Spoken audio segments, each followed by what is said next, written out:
Good morning, my dear students. Welcome you all to this session. Today's class, we are going to continue exercise 6.3. You can take page number 102 in your NCERT textbook. Actually, we have to start from our seventh problem. Okay? Hope you all have taken page number 102, children. From the seventh problem, we have to discuss today. Okay? So, what is the seventh problem? The students of class 8 of a school donated rupees 2401 in all.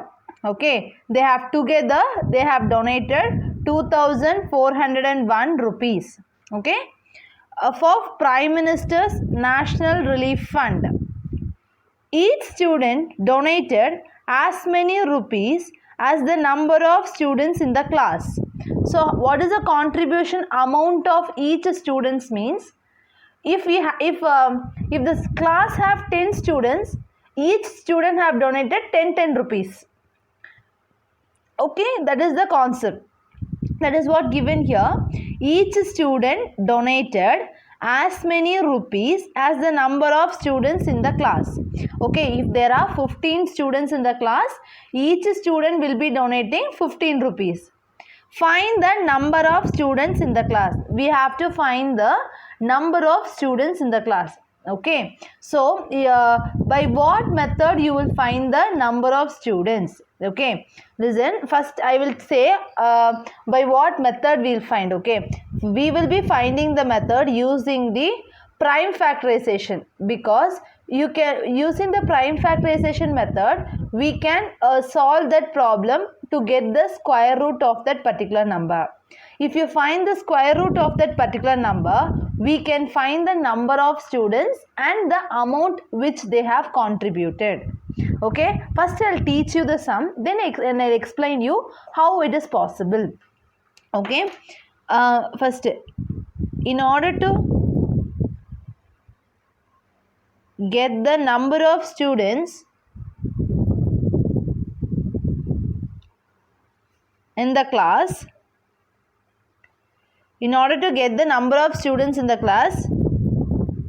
we need to find square root of 2401, because only the square root will give you the answer for this question, number of students. Okay, so for that, which is the easiest method? We'll do the prime factorization. 2401. Okay, so this is what your easiest method, where it will be more convenient for you all to do the calculation. Yes, so now whether it comes in 2 table, no. Whether it comes in 3 table, 2 plus 4 6, 6 plus 1 7, no, it does not comes in 3rd table. 5th table, no. 7th table, 2 3, yes, it comes in 7th table. Okay, you can have to listen, children, like last sessions, we have to try in all the prime numbers. 7th table, 7 3s are 21, remainder 1. Okay, so remainder 3, 0 has become 30, 7 4s are 28, remainder 2, 1 has become 21, 7 3s are 21. Again this 343 comes in 7th table. Okay, now 7 4s are 28, remainder 6, 63, 7 9s are 63. Then 7th table, 7 7s are 49, 7 1s are 7. Okay, now this over, so I am going to write the prime factorization. 2401 is equal to 7 into 7 into 7 into 7. Is this a perfect square? Yes, it is a perfect square. Why? Because the pairing takes place here. So, it is a perfect square. So, we can find the square root of a number. So, therefore, the number of students is equal to, because we have to find the number of students, right? Number of students is equal to square root of 2401. Okay, you should write like this. Number of students which we have to find is equal to square root of 2401. Square root means what? You will write only one number, right? Instead of these two pairs, I'll write only one number. These two pairs, I'll write only one number. 7 sevens are 49. Therefore, the number of students is equal to 49. So, listen. We have find the number of students. In the class 8 is 49. So each student will be contributing 49 rupees. Okay. Listen, why I am saying this means if I multiply 49 into 49, I am getting 2401, right? Yes. 49 into 49, I am getting 2401. So if there are 49 students in a class, if there are 49 students in a class and each student contributing 49 rupees, you will get totally 2401 to 401, right? For example, if I am having 10 relatives in a home, okay, we are going to buy chocolates for them. For each relative, I am going to buy 10 rupee chocolate. Okay, 10 relatives are there. I am going to buy 10 rupee chocolate. So how many rupees it's got totally? 100 rupees. So if you want to find the number of relatives, I have to square this, square root of this value. I have to find the square root of this value. So I will find the number of relatives and cost of each chocolate for those number of relatives. The same way, if there are total contribution amount is 2401, if I want to find the number of student, 49 into 49. So this is the number of students in the class who have contributed 49 rupees. Okay, so for example, many examples we can give. For 1 rupee, if you are getting one chocolate, if you are getting for 15 rupees, okay, then for 15 chocolates, 15 into 15, right? The same thing, 49 students into 49 rupees, it will cost 2401. That's why we are saying in order to find the number of students, we have to do the square root. Understood? Next is your 8th problem. Actually, the 8th problem is also same as like this previous problem. You can read the question. 2025 plants are to be planted in a garden. How many plants have to be planted? 2025 plants. In such a way that each row contains as many plants as the number of rows. Okay, see, 2025 these plants are to be planted. They are going to plant in a garden. They are saying that in each row means, you know, right?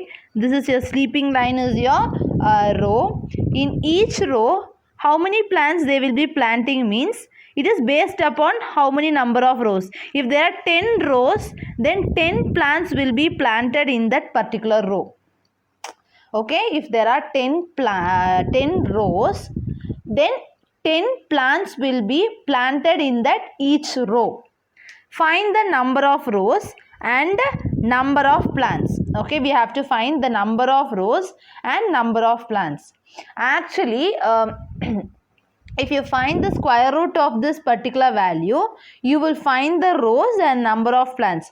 If there are 10 rows, then the plants planted in each row will be 10. So what is the number of rows and number of plants in each row will be same. Yes, both will be same here.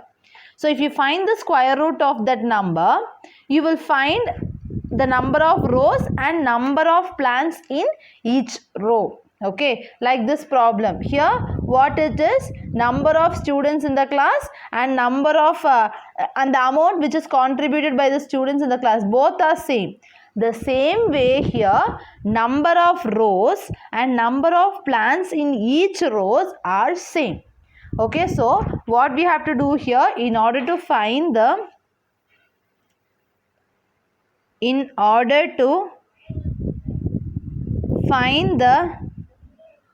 number of rows and number of plants in each row,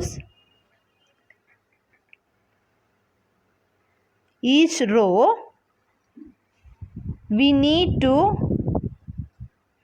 find square root of 2025. Understood now? In order to find the number of rows and number of plants in each row, we need to find square root of 2025. Here, number of rows is equal to number of plants in each row. This is very much important, children, because I told you if it is 10 rows, then the plants in each row will be 10. If it is 15 rows, the plant in each row will be 15. Okay, that is what the concept, hidden concept given here. So first what you should do, you should find the square root of 2025. So what method you will use? You will use the prime factorization, 2025. It comes in fifth table. 5 4s are 20. 0, 5 5s are 25. Why I am putting 0? Because this 2 is less than 5. So in order to bring this 5, I am inserting one 0. So totally 25 it is happening. So 5 5s are 25. Then again in fifth table. 8 5s are 40. 5 1s are 5. Then in third table. 3 2s are 6. Remainder 2. 1 has become 21. 7 3s are 21. Then third table. 9 3s are 27. In third table. 3 3s are 9. 3 1s are 3. Okay, that's all. The prime factorization has got over. Now, 2025 is equal to 5 into 5 into 3 into 3 into 3 into 3. Is this a perfect square? Yes, of course it is a perfect square because the pairing takes place. Okay, so now it is a perfect square, right? So now the number of rows is equal to number of plants in each row is equal to square root of 2025. Is this correct? Yes, because I told you number of rows and number of plants in each row is equal to square root of 2025. So when it comes to square root of 2025, what you will write? 5 into 3 into 3. Is this correct? 5 into 3 into 3. 5 3s are 15. 15 3s are 5 3s are 15. 1 45. So 45. So square root of 2025 is 45. Therefore, the square root value is 45. So, therefore, how many rows are there? Number of rows is equal to number of plants in each rows is equal to 45. Understood? So, first, if you want to find the number of rows and number of plants in each row, we should find the square root of those particular number. So, using the prime factorization, I have find the square root, so which is 45. So, the number of rows and number of plants in each row is 45. Understood? This is your 9th question. Find the smallest square number that is divisible by each of the following numbers 4, 9, 10. Listen, usually if you want to find the smallest number that is divisible by 4, 9, 10 means you will find the LCM. Okay, just keep this in your mind. When you want to find the smallest number divisible by few numbers means divisible by some numbers. Okay, if you want to find the smallest number which is divisible by few numbers means you will find the LCM. But here what they have asked now, smallest square number. Okay, they asked you to find the smallest square number that is divisible by each of the numbers. So here also we are going to find the LCM, then we are going to do some few steps to find the smallest square number. Okay, if you want to find the smallest number divisible by few numbers, you will do LCM. But here they asked you smallest square number. So first you will find the smallest number, then the smallest square number. Okay. So first, in order to find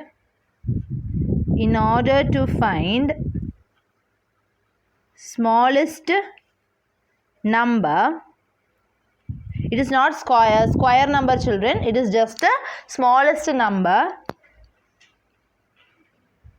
divisible by 4, 9, 10, we need to do LCM. Okay, in order to find the smallest number divisible by 4, 9, 10, we need to do LCM. So now we'll do the LCM, right? LCM means what? Together you are doing it. Okay, now in 2 table, 2 2s are 4, 9 as such, 5 2s are 10. Then in 2 table, 2 1s are 2, 9 as such, 5.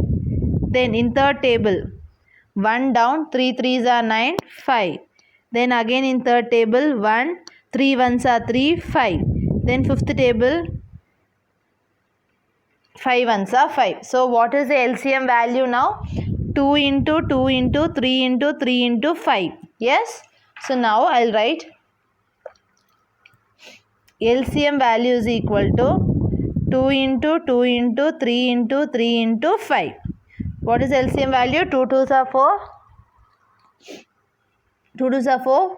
4 3s are 12. 12 3s are 36. 36 into 5. 6 5s are 30. 5 3s are 15. 16 17 80. So 180. So 180 is the smallest number which is divisible by 4, 9, 10. Okay.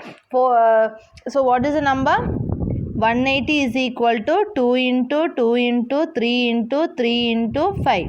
So therefore 180 is the smallest number divisible by 4, 9, 10. But we need to find a smallest perfect number. So is this 180 is a perfect number? 2 paired, 2 and 3 got paired, but 5 is not paired. But if 5 alone has got paired, then we can say that number is perfect number, right? So what you will do? In order to get a smallest perfect number,